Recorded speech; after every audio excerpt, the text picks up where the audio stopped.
أعوذ بالله أعوذ بالله من الشيطان الرجيم. بسم الله الرحمن الرحيم. أحييكم بالتحية الإسلام السلام. السلام عليكم ورحمة الله وبركاته. الحمد لله ثم الحمد لله. Ahlan wa sahlan bikum, marhaban. Menciptakan kita yang pada asalnya daripada setitik air yang tidak bererti dinamakan ia sebagai mani, lalu disimpan di dalam sebuah empangan yang kokoh dinamakan ia sebagai rahim ibu. Dalam tempoh dan waktu yang ditetapkan, maka lahirlah kita ke dunia ini diiringi dengan nikmat-nikmat daripada Allah Subhanahu wa taala. Dan sebesar-besar nikmat yang kita perolehi pada pada pagi yang mulia ini adalah nikmat Islam dan iman. Selawat beserta salam ke atas junjungan besar kita Nabi Muhammad sallallahu alaihi wasallam, yang mana syafaat dan bantuan daripada baginda Nabi lah yang kita dambakan di akhirat kelak. Ke atas ahli keluarganya, para sahabatnya dan orang-orang yang mengikuti jejak langkahnya. Alhamdulillah. Syukur kita kehadrat Allah Subhanahu wa taala pada pagi mulia ini dapat kita berkumpul dan berhimpun di dalam rumah Allah Ta'ala yang mulia ini, dinamakan ia sebagai Masjid Umar Abdul Aziz, Taman Desa Bakti, Teluk Intan, Perak, Darul Ridwan, bagi membicarakan perbicaraan tentang kuliah subuh yang akan saya petik daripada hadis-hadis baginda Nabi sallallahu alaihi wasallam melalui kitab La Tahqiranna Minal Ma'rufi Syai'ah, karangan guru mulia kami iaitu Syekh Muhammad Nuruddin bin Abdullah Marbu Al-Banjari Al-Makki. Dan hari ini saya akan nyampai hadis yang ke-10 dan yang ke atas insya-Allah. A'udzu billahi minasyaitonir rajim. Bismillahirrahmanirrahim. Pagi ini kita akan bicara hadis berkaitan memungut kotoran daripada masjid.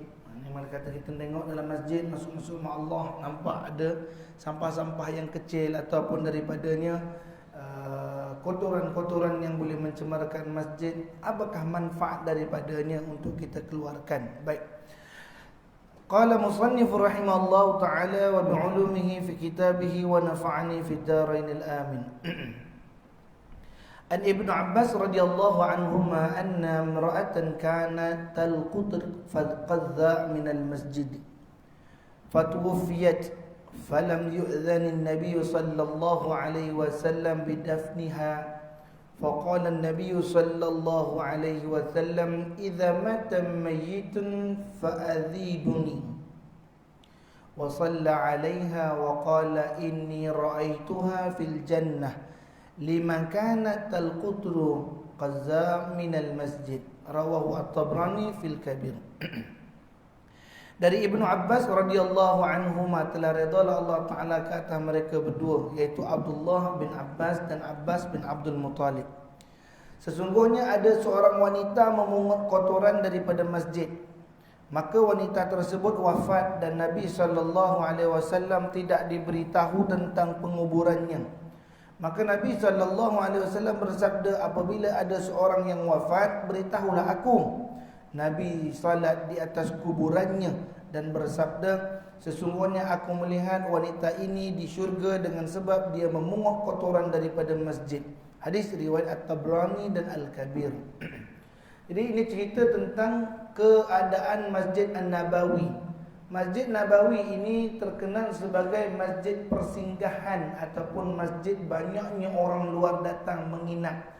Itu sebab di masjid Nabi SAW, zaman Nabi SAW, ada golongan yang duduk dalam masjid namanya Ahli Suffah. Ahli Suffah ni dia tak ada rumah. Dia datang ke Madinah, menetap di Madinah dengan rumahnya adalah masjid. Ini Ahli Suffah. Yang datang ke masjid, dia buat pondok-pondok di tepi-tepi masjid. Dia buat rumah-rumah dia di tepi-tepi masjid.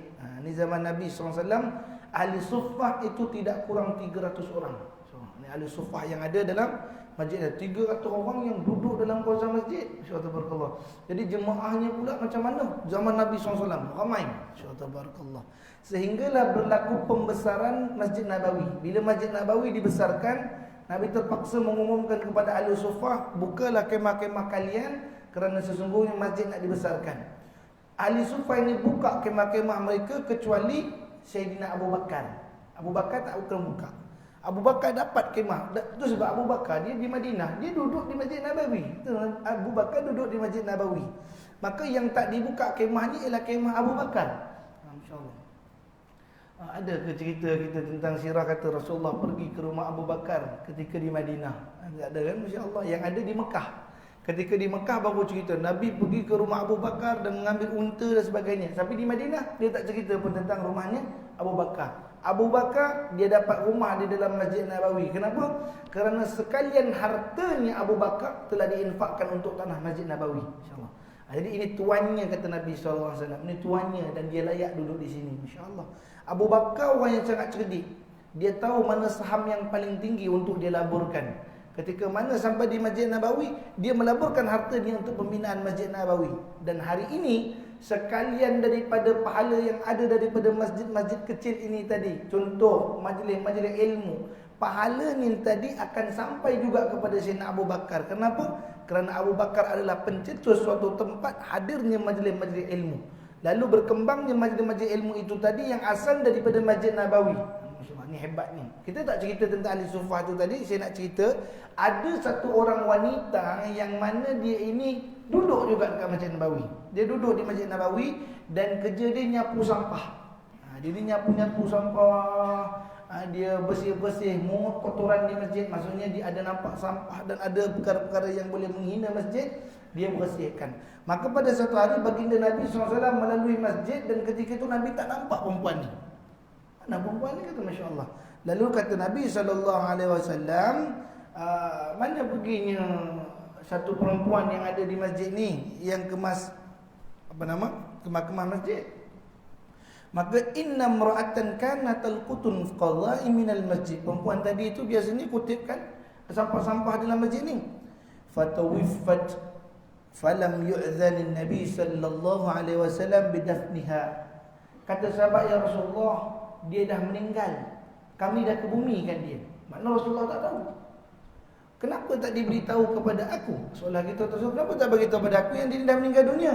Maka kata sahabat, ya Rasulullah, kami memikirkan ini perempuan tidak ada kepentingan untuk pandangan engkau ya Rasulullah. Maksudnya dalam ramai-ramai orang yang duduk di masjid Nabi, tidak ada satu orang pun tercicir daripada pandangan Nabi SAW. Hatta kepada perempuan tua yang mana dia ini kerjanya hanya sapu masjid, tak libat dalam perjuangan banyak pun. Dia bukanlah seorang nurse, dia bukanlah seorang tukang masak masjid, dia bukanlah orang yang ada pengaruh di masjid. Dia ni hanyalah orang-orang yang datang untuk tumpang di masjid saja. Sampai tak itu Nabi SAW perasan mana perginya orang yang ini. Dalam 300 orang yang duduk, Nabi boleh ingat mana seorang tiap hari. Hari itu dia Nabi datang, Nabi tak nampak orang tu. Itu sebab jangan hairan kalau Nabi buat saf, ista'inu sufufakum wa'tadil, kata Nabi. Dulu rapatkan saf, Nabi akan tengok seorang-orang. Mana Pak Abu dia? Mana Pak Abu? Oh, dia tak ada, dia ada di rumah. Kita tunggu, kata Rasulullah. Tunggu. Tu sahabat kadang-kadang lambatnya sembahyang tu kenapa? Kerana menunggu ada jemaah yang belum sampai ni. Sampai gitu, masya-Allah. Lah kita tengok ini dah suntuk, dia tak sampai lagi, tak apa, kita solat dulu, kejap lagi kita pergi rumah dia ramai-ramai. Pergi rumah ramai-ramai, bayanglah pagi ni kita tak tahu subuh. Jemaah masjid ramai-ramai, ada dah 40 orang di masjid. Assalamualaikum. Tak terpanjat kawan di rumah. Apa hal ramai-ramai datang ni, insya-Allah. Ada ingatkan dia apa-apa tak datang subuh tadi, masya-Allah. Ni hatta seorang perempuan ini tadi, dia dah meninggal dunia dan sahabat dah kebumikan. Betapa Rasulullah ini tadi mengambil berat terhadap orang yang kecil sekalipun. Maka Nabi SAW ada sedikit kecewa. Maksudnya Nabi ada marah sikit pada sahabat. Kita tak kata marah, maksudnya Nabi memberikan penegasan. Apa kata Nabi SAW? Iza mata mayyitun fa'adhinuni. Kata Nabi, kalau ada siapa-siapa saja mati, bagi tahu aku. Sampai macam tu. Nabi mengambil berat tentang urusan orang mati, kecuali tentang orang yang matinya tadi meninggalkan hutang. Orang mati tinggal hutang ni, Nabi Allahumma salli ala sayyidina Muhammad, mengambil tahu namun Nabi tak menyembahyangkannya. Disebut dalam satu riwayat ada 3 orang meninggal dalam Madinah pada saat ketika itu. Lalu ketika itu datang satu orang lelaki satu jenazah yang pertama datang. Kata Nabi SAW, apakah dia punya hutang? Apakah dia meninggalkan harta? Kata Nabi SAW. Apakah dia meninggalkan harta? Sahabat kata, dia ada harta ya Rasulullah. Kata Rasulullah, adakah dia ada hutang? Dia tak ada hutang ya Rasulullah. Sufum, kata Nabi, buat saf. Nabi angkat Allahu Akbar, 4 kali takbir, salam, ke jalan. Diangkat pula orang kedua. Apakah dia punya harta? InsyaAllah punya ya Rasulullah. Apakah dia ada hutang? Ada ya Rasulullah. Nabi pun Allahu Akbar, angkat takbir, insyaAllah. Kenapa? Kerana orang ni mati tinggal harta. Jadi dia ada hutang. Nanti harta ni itu perlu membayar hutang dia, insyaAllah. Datang jenazah yang ketiga, Nabi kata, apakah dia punya harta? Tak ada harta ya Rasulullah. Kemudian kata Rasulullah, apakah dia punya hutang? Ya ya Rasulullah, dia ada hutang. Lalu Nabi tak sembahyangkan dia. Ditangguhkan. Nabi tangguh, dia tak sembahyangkan, insyaAllah. Saat itu Nabi SAW menangguhkan akan jenazah tadi. Siapa nak solatkan dia jadi imam? Maka datanglah Qatadah mengatakan, ya Rasulullah, tolonglah jadi imam pada jenazah ni. Hutang dia aku tolong bayar. Kata dia, hutang dia aku tolong bayar. Barulah Nabi usalli Allahu Akbar. Maknanya pewasiatan, faraid dan juga pembahagian harta ketika si mati itu mati amat penting. Kalau seorang itu punya hutang, seakan-akan Nabi nak kata gini, jangan dia mati kalau tak ada duit. Sampai macam tu. Kerana dia berani berhutang dan ketika itu dia menanggung akan hutang tadi. Masya Allah. Itu Nabi tegas dalam menceritakan bab mati. Saya cerita tentang seorang perempuan ni tadi. Maka ketika itu Nabi SAW kata, tunjukkan aku kuburnya. Nabi pergi pada kubur perempuan ini. Lalu apa yang dilakukan oleh Nabi SAW? Maka Nabi SAW wasalla alaiha. Nabi sembahyang di atas kuburannya. Mana dah tanam tu, Nabi pergi kat kubur, Nabi sembahyang di kuburan.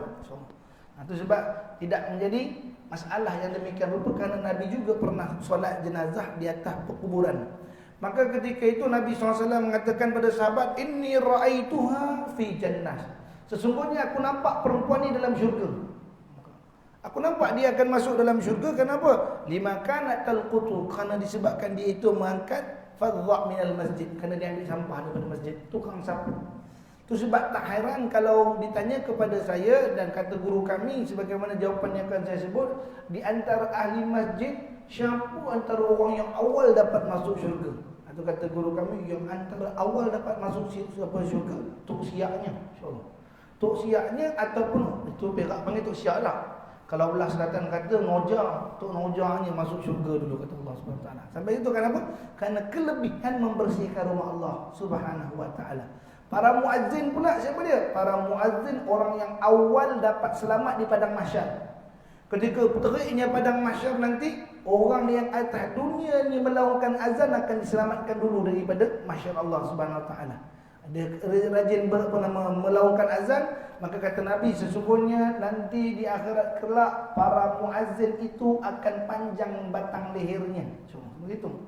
Panjang batang leher, Ustaz. Udah matahari jengkai, kalau panjang leher macam mana Ustaz? Panjang leher di situ bukan maknanya tinggi, tetapi orang yang paling awal dinampakkan Allah rahmat. Dia nampak dulu rahmat dan dia pergi ke tempat rahmat. Siapa? Para muazzin. Dan wanita tadi siapa? Wanita tadi itu yang Nabi sembahyangkan. Ini pada hadis yang kedua diceritakan namanya. Apa dia? Wara'a Abu Shaykh Al-Asbihani an Abid bin Marzuq qala kana imra'atun bi madinatin taqumu masjid famatat falam yu'lam biha Nabi sallallahu alaihi wasallam famarra ala qabriha faqala man hadzal qabr faqalu ummu mihjan qala allati kanat taqumu masjid qalu na'am fasaffa an-nasu fa shalla 'alayha thumma qala ayyu 'amal wajdi afdal qalu ya Rasulullah atasma'u قال ما أنتم بأسمع منها فذكر أنها أجابة قم المسجد وهذا المرسل. Daripada Abu Shaykh Al-Asbahani meriwayatkan daripada Ubaid bin Marzuq, beliau berkata, dahulu ada seorang wanita di Madinah membersihkan masjid. Kemudian wanita tersebut wafat tanpa diketahui oleh Rasulullah sallallahu alaihi wasallam. Maka Rasulullah SAW melewati kuburannya. Beliau berkata, kuburan siapakah ini? Mereka berkata, ini kuburannya Ummu Mihjan. Nabi berkata, yang membersihkan masjid? Mereka menjawab, ya. Maka Nabi menyuruh membuat saf dan salat di atas kuburannya. Nabi SAW bersabda, wahai Ummu Mihjan, amal apakah yang paling afdal yang engkau dapati? Para sahabat berkata, "Ya Rasulullah, apakah wanita ini boleh mendengar?" Nabi bersabda, "Tidaklah kalian lebih mendengar daripada dia." Maka Nabi SAW menyebutkan bahawa wanita ini menjawab, amal yang paling afdal adalah membersihkan masjid. Ini adalah hadis mursal. Masya-Allah. Ini sambungan cerita Abu Syekh dengan periwayatan yang sedikit berbeza. Iaitu dia kata ada satu orang perempuan yang duduk di Madinah, iaitu di Masjid Nabi, nama dia Ummu Mihjan. Ada orang panggil, kalau yang masyhur cerita keluarkan sampah daripada masjid ni, kita panggil amalan Ummu Mihjan. Amalnya Ummu Mihjan. Maka cerita tadi berkesinambungan dengan cerita ini, yang mana ketika dia mati tidak dikhabarkan kepada Nabi SAW. Maka ditunjukkan kuburannya. Dek, kerana kubur di Mekah, di Madinah ini tadi, kubur yang ditanamkan macam hari ni ada nama di batu nisan, tak ada. Dan Nabi tanya, kubur siapa ni? Inilah dia kubur Ummu Mihjan ya Rasulullah. Inilah dia kubur Ummu Mihjan. Maka kata Nabi, "Sawsufukum, buatlah saf kalian." Maka ramai-ramai sahabat buat saf di atas tanah kubur. Bila buat saf di atas tanah kuburan pada ketika itu, Nabi pun angkat takbir dan Nabi menyembahyangkan Ummu Mihjan. Dan pada ketika itu Nabi SAW tanya pada Ummu Mihjan. Nabi tanya pada Ummu Mihjan. Apa kata Nabi SAW? Maka allati Allahumma salli alaihi wasallam, ditanya kepada Ummu Mihjan tadi, "Ayu amalin wajadtin afdal?" Wahai Ummu Mihjan, apakah amal yang paling afdal engkau dapat? Kerana Nabi nampak, aku nampak dia ni dapat ganjaran syurga, insya-Allah. Nampak dia dapat ganjaran syurga. Ni Nabi SAW, Allah buka futuh, benda-benda gaib nampak, masya-Allah. Maka Nabi SAW ketika itu kata, "Ayu amal afdal?" Maka sahabat jadi hairan. "Ya Rasulullah, atasma'u?" Kata Nabi, sahabat tanya, "Ya Rasulullah, atasma'u?" Maksudnya, "Ya Rasulullah, apakah dia boleh dengar?" Dia kan dalam tanah, dia boleh dengar apa yang Tuhan cakap ni, insya-Allah. Kata Nabi SAW, "Ma antum bi asma' minha." Tidaklah kalian itu mendengar, tidaklah kalian mendengar lebih daripada dia mendengar. Maksudnya apa? Dia tu lagi rinci dengar ni. Maknanya dia lebih jelas dengar apa aku cakap daripada kamu dengar aku cakap. Maksudnya tu sebab di atas tanah perkuburan jangan sebut yang bukan-bukan, kerana ahli kubur boleh mendengar apa yang dikatakan oleh atas kubur tadi. Di tanah kubur mengubumikan orang, lepas itu dia berborak-borak, bapak mati dia ni, kata nak bagi siapa? Rumah nak siapa yang ambil? Bapak dalam tadi baru nak ngadap malaikat muka nakir. Bukan muka nakir dulu, baru malaikat ruman. Sebelum datang dalam kubur ni dia ada beberapa malaikat. Setelah malaikat maut, nanti akan datang pula malaikat ruman. Lepas ruman baru muka nakir. Dengan ruman dia nak uruskan dulu tentang azab kubur, atau panggil himpitan kubur, sebelum disoal siasat. Ini Nabi SAW kata, tiap daripada umat ku akan kena himpitan kubur, iaitu malaikat ruman. Kawan tu baru nak ada ruman, dengar anak cakap, "Ini rumah ayah ni ada lagi, insya-Allah. Kebetulan ayah ada bini muda, makcik siapa nak jaga ke?" Insya-Allah, sudah, insya-Allah. Banyak yang mikirnya. Tu sebab di atas kubur, apakah dibolehkan seorang itu membacakan talqin? Kan tu ke? "Wahai fulan bin fulan, wahai fulan bin fulan." Orang tanya, "Ustaz, baca talqin buat apa?" Dengar ke orang ni? "Ustaz, talqin ni bid'ah, Ustaz. Mana zaman Nabi buat?" Siapa cakap zaman Nabi tak buat? Ni Nabi cakap dengan Ummu Mihjan. Ada hadis yang jelas Nabi mengatakan, "Ayu amalu afdal minka?" Apakah amalan yang afdal? Ayu amalin wajadti afdal? Amal apa yang kau buat afdal sangat ni? Allah Ta'ala sampai dapat ganjaran syurga. Sahabat hairan, "Ya Rasulullah, atasma'u?" Dia ni dengar ke ya Rasulullah? Tuhan, apakah dia ni mendengar apa yang Tuhan katakan? Kata Nabi, "Ma antum bi asma' minha." Tidaklah kamu dengar lebih daripada apa yang dia dengar. Dia tu lebih jelas kalau aku bercakap. Maka kata Nabi SAW, "Fa zakara annaha ajabat." Kemudian aku dapat jawapan daripada Ummu Mihjan. Apa kata dia? "Qamal masjid." Iaitu membersihkan masjid. Nampak sampah kat masjid kecil pun, itu semua pahala-pahala belaka. Kalau orang tahu apa kelebihan kutip sampah itu di dunia, orang kutip sampah di dunia, kata dia dapat masuk syurga. Dapat masuk syurga, takkan dapat masuk je. Mesti ada nikmat dalam dia. Ada nikmat yang nak diberikan oleh Allah Subhanahu Wa Taala. Apa nikmat dia? Ini cerita orang laki-laki lah. Insya-Allah lebih kutip sampah ni. mengeluarkan sampah daripada masjid adalah mahar bidadari. Daripada hadis Nabi sallallahu alaihi wasallam, an Abi Firsafah radhiyallahu anhu annahu sami'a an-nabiy sallallahu alaihi wasallam yaqul abnul masajid wa akhrijul qumamata minha faman bana lillahi masjidan bana Allahu lahu baitan fil jannah. Faqala ar-rajul ya Rasulullah wa hadhihi al-masjid allati tubna fi tariq? Qala na'am wa akhrajul qumamata minha muhurun huril 'ain. Rawat Tabrani fil Kabir. Dari Abi Firsafah radhiyallahu an bahwasanya beliau mendengar Rasulullah sallallahu alaihi wasallam bersabda, bangunkanlah masjid-masjid dan keluarkanlah sampah daripadanya. Maka sesiapa yang membangunkan masjid kerana Allah, maka Allah akan bangunkan untuknya rumah di dalam syurga. Dan seorang berkata, wahai Rasulullah, dan juga termasuk masjid yang dibangunkan di jalan? Nabi menjawab, ya, dan mengeluarkan sampah daripada masjid adalah mahar-mahar bidadari. Hadis riwayat Tabrani dalam Al-Kabir. Ini seruan Nabi sallallahu alaihi wasallam, abnul masajid, bangunkanlah masjid-masjid, dirikanlah rumah-rumah Allah Taala. Dengan sebab yang demikian rupa seseorang itu mendapat satu martabat di sisi Allah Subhanahu wa taala. Dan bukan saja bangunkan masjid, banyak masjid tapi kotor masjid. Pergi masjid penuh sampah. Tapi dalam hadis ini seiring Nabi kata abnul masajid wa akhrijul qumama minha. Dirikanlah masjid dan keluarkanlah sampah daripadanya. Jangan sampai masjid tu nampak tu cemar. Kalau boleh cantiknya masjid tadi tu lebih cantik daripada mall. Tahu. Kenapa orang lebih suka pergi mall daripada suka pergi masjid? Mall tu lantai dia kalau orang nak sikat rambut boleh pandang mozaik tu. Mozaik tu sikat rambut dia mozaik. Kerana prosesnya. Pantang terpijak sikit, bangla tu datang nyuci, ngelap dia. Airconnya super kelas. Sejuk je masuk dalam mall tu. Wanginya masuk dalam apa nama mall tadi. Masjid ni kalau jangan aircon mahal nak pakai Allah Taala bau masjid tu Allah. Sebut sampai macam tu. Orang tak mau pergi masjid. Masuk bilik air tu berlumut masjid. Macam mana kategori masjid macam tu? Itu sebab orang lagi suka pergi mall daripada pergi masjid. Ya ustaz, taman ni payah sebab orang tak nak pergi masjid tu, masya-Allah. Cuba buat kajian. Apa sebab orang lebih suka pergi ke sana daripada pergi ke sini? Itu kena buat banding-banding tu. Insya-Allah barakallahu. Tara banding kata orang. Tu sebab Nabi perintahkan abnul masajidun wa akhriju minha qumama wa akhriju qumamata minha. Dah kamu bangunkan masjid, perhiaskanlah dengan cantik. Itu sabda Nabi. Jangan pernah Rasulullah masjid. Takkan 30,000 lah TV ni insya-Allah. Pakailah yang 3,000 dah lah.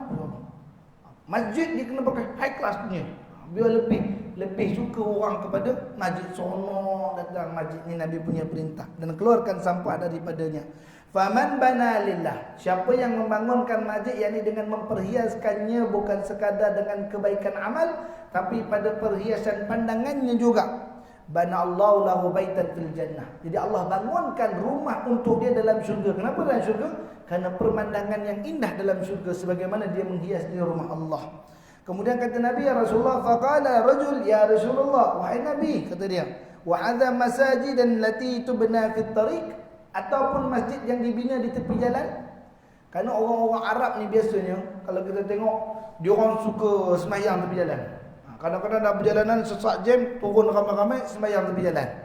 Apakah ketika kami mendirikan solat di tepi-tepi jalan ini juga kami keluarkan sampah daripadanya atau nak buat sembahyang ni?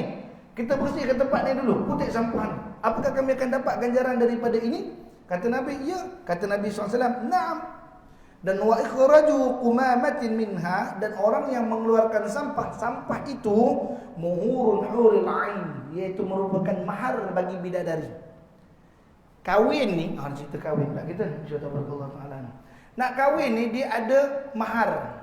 Mahar ni ada dua. Kalau kita ngaji, mahar ada dua. Satu namanya mahar misil, yang kedua mahar musamma. Mahar misil iaitu mahar misal. Masya-Allah. Mahar misal ni apa dia? Kalau dia ada 3 orang anak perempuan, anak pertama sudah kahwin. Nak kahwinkan anak kedua. Jadi bila nak kahwin anak kedua, kata orang, berapa maharnya ni? Samalah dengan akaknya. Sama dengan akaknya. ataupun yang ditetap oleh kerajaan. Contohlah hari ini nak nikah RM300 mas kahwinnya. Jadi perempuan yang lain 300 serupa 300 misal serupa insya-Allah. Satu lagi pula mahar musamma. Musamma ni mahar yang dinamakan, sebut kalau nak anak saya ni hantarannya 20,000. Itu mahar musamma. Tapi hebatnya orang kita dua-dua sapu.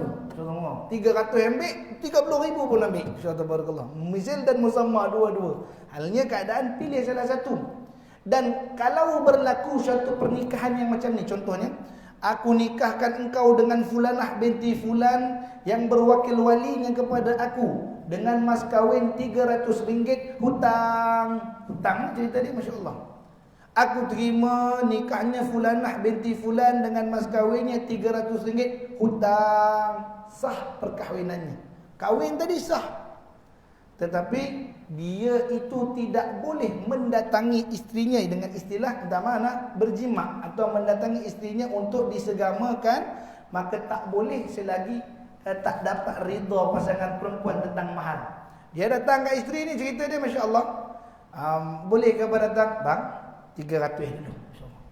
300 kasih selesai dulu. Hutang kita tak boleh. Kasih selesai hutang dulu, kata dia, masya-Allah. Bayar 300 baru dia sempurna milik. 300 itu hutang lagi, masya-Allah. Maka hutang ceritanya macam hutang lah, masya-Allah. Ini nak masuk syurga cerita dia. Ya Allah Taala kata innalil muttaqina mafaza hadaiqa wa anab wa kawa'iba atraba. Bidadari yang cantik, wa kawa'iba atraba wa ka'san lihaqa. Sebaya semuanya, masya-Allah, tabarakallah taala. Udah masuk dalam syurga Allah Taala, bidadari punyalah cantik, masya-Allah, indah pemandangan.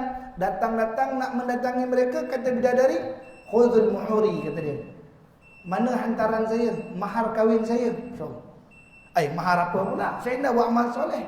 Maharnya apa? Iaitu sampah-sampah yang dikutip di dalam rumah Allah Ta'ala. Ganjaran pahala daripada mengeluarkan sampah rumah Allah Ta'ala ni, pahala tu akan digazetkan sebagai mahar mas kahwin di dalam syurga Allah Subhanahu Wa Ta'ala. Oh, dia dah banyak amal sekali masuk syurga, satu amal kutip sampah dalam masjid tak pernah ada. Termenung kawan, macam mana ni? Dia ada beberapa perkara lagi yang menjadi mahar kepada bidadari. Antara pesan guru kami apa tadi? Iaitu mengutip makanan yang tumpah di saprah. Itu sebab orang dulu dia makan pakai seprah. Boleh je makan tak pakai seprah, kata masya-Allah. Bukanlah semata-mata kerana takut kotornya lantai. Orang dulu pakai kayu kan lantai rumah dia. Kalau jatuh boleh lagi kutip. Dia bukan pakai kapet nak ada cuci-cuci. Tapi kenapa pakai seprah? Karena apabila makan tu jatuh, dikutip dan dia makan. Beras ataupun nasi yang jatuh pada seprah lalu dikutip makan kembali, itu juga pahala mahar bagi bidadari. So, nanti nak datang pada bidadari, muhurnya tu bidadari tadi mengharapkan kepada mahar-mahar ataupun bayaran imbal untuk mereka dinikahi.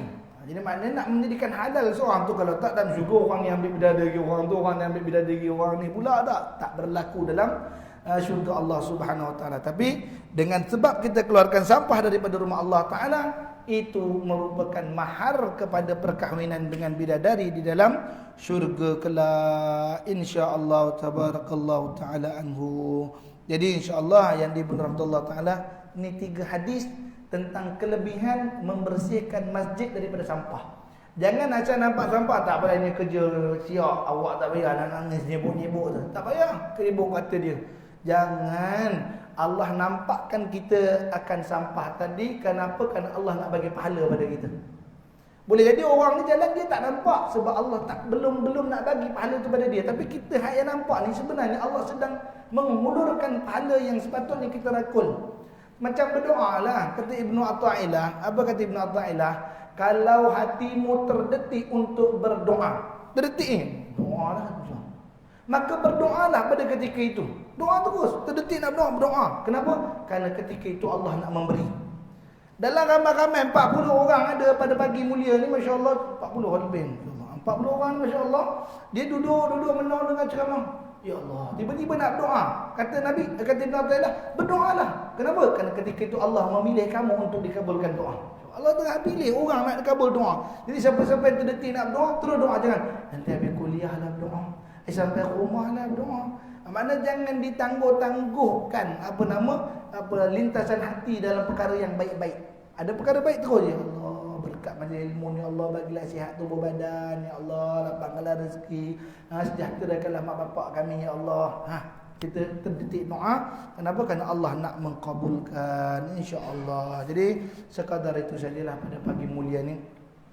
Ada salah silap tutur bicara saya, apa saya sampaikan sebentar tadi tak bertepatan dengan murad kita, bersalahan dengan pandangan para ulama, tidak menepati piawaian fatwa bagi kerajaan negeri Perak.